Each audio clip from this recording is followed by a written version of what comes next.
Hello' good evening.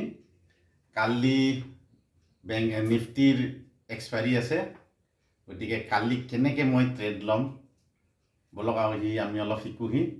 কালি যিহেতু Nifty expiry, মই ইয়াত চাৰ্ট লগাই থৈছোঁ। চাৰ্টখন চাওক, এয়া উইকলি চাৰ্ট হৈছে বুলিছ। কাৰণ ক্ৰমান্বয়ে এই বলিঞ্জাৰ ব্ৰেণ্ডৰ যিটো 20 SMA চিম্পল মুভিং এভাৰেজত ই এটা ৰেজিষ্টেঞ্চ লৈ আছে। RSI মোটামুটি 50ৰ ওপৰত আছে। MACDও আপ ট্ৰেণ্ড লৈ আছে, কাৰণ ই জিৰ' লাইনৰ ওপৰত আছে। গতিকে উইকলি বুলিছ।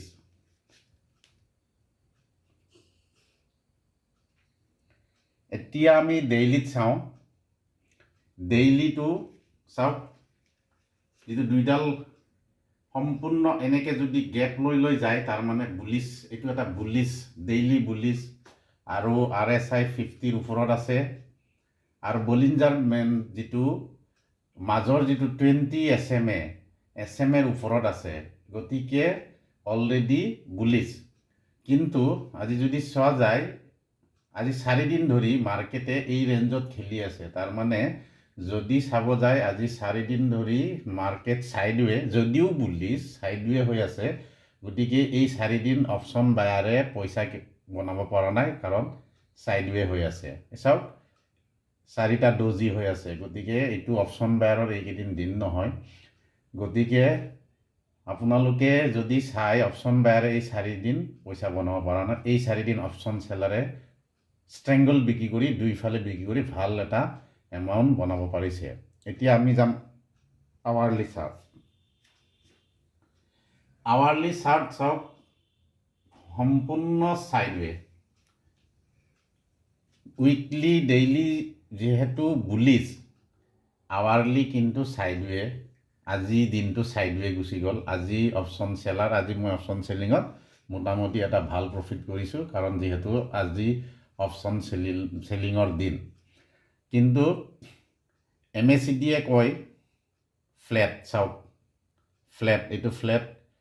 RSIও ফ্লেট, বলিঞ্জাৰ বেণ্ডো ফ্লেট। গতিকে মাৰ্কেট আজি চাইডৱে। গতিকে আজি অপশ্যন চেলাৰৰ দিন।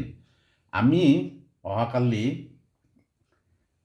অপশ্যন বাইং কেনেকৈ কৰিম তাক মই এটা ষ্ট্ৰেটেজি কৰি আছোঁ। এতিয়া আমি আহিব লাগিব 15 মিনিট চাৰ্টত।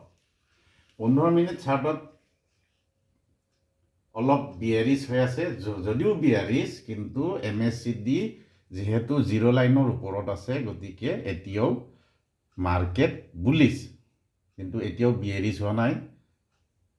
RSI অলপ 450 তলত কমিছে। এতিয়া আমাৰ টাৰ্গেটটো হৈছে এই যিটো মাজৰ ৰেঞ্জ 24,651।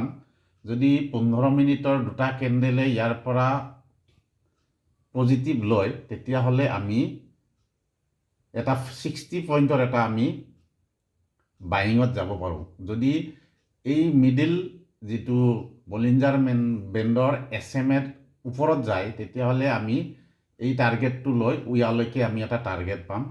গতিকে ইয়াতে এটা 60 পইণ্টৰ এটা টাৰ্গেট পোৱা যাব। আৰু অপশ্যন বাইঙত 60 পইণ্ট চাফিচিয়েণ্ট। আৰু যিহেতু 3 দিন ধৰি মাৰ্কেট ফ্লেট হৈ আছে, কালি যিহেতু এক্সপায়াৰী আছে, মাৰ্কেট এটা ট্ৰেণ্ড ল'বই। গতিকে কালি এঘণ্টা কেণ্ডেল চাই, তাৰপিছত 15 মিনিট কেণ্ডেলত আপোনালোকে 9 EMA আৰু 20 EMA লগাই যদি ক্ৰচিং হয়, এটা ভাল এটা মুভমেণ্ট পাব পাৰে। গতিকে কালিলৈ প্ৰথম 1 আৱাৰ কেণ্ডেলটো চাই ল'ব, তাৰপিছতহে ট্ৰেডিং কৰিব, বিশেষকৈ অপশ্যন বায়াৰসকল। আৰু অপশ্যন চেলাৰে কালি এনেও প্ৰিমিয়ামবোৰ ডিকে হৈ কিবা এটা পাব। তথাপি আফটাৰ 2 PM অপশ্যন চেলিং নকৰাটো ভাল। ধন্যবাদ। মই কালি কেনেকৈ ট্ৰেডিং ল'ম, ময়ো এটা লাইভ আপোনালোকক দিবলৈ ট্ৰাই কৰিম। কাইণ্ডলি মোক ফ'ল' কৰিব। Thank U.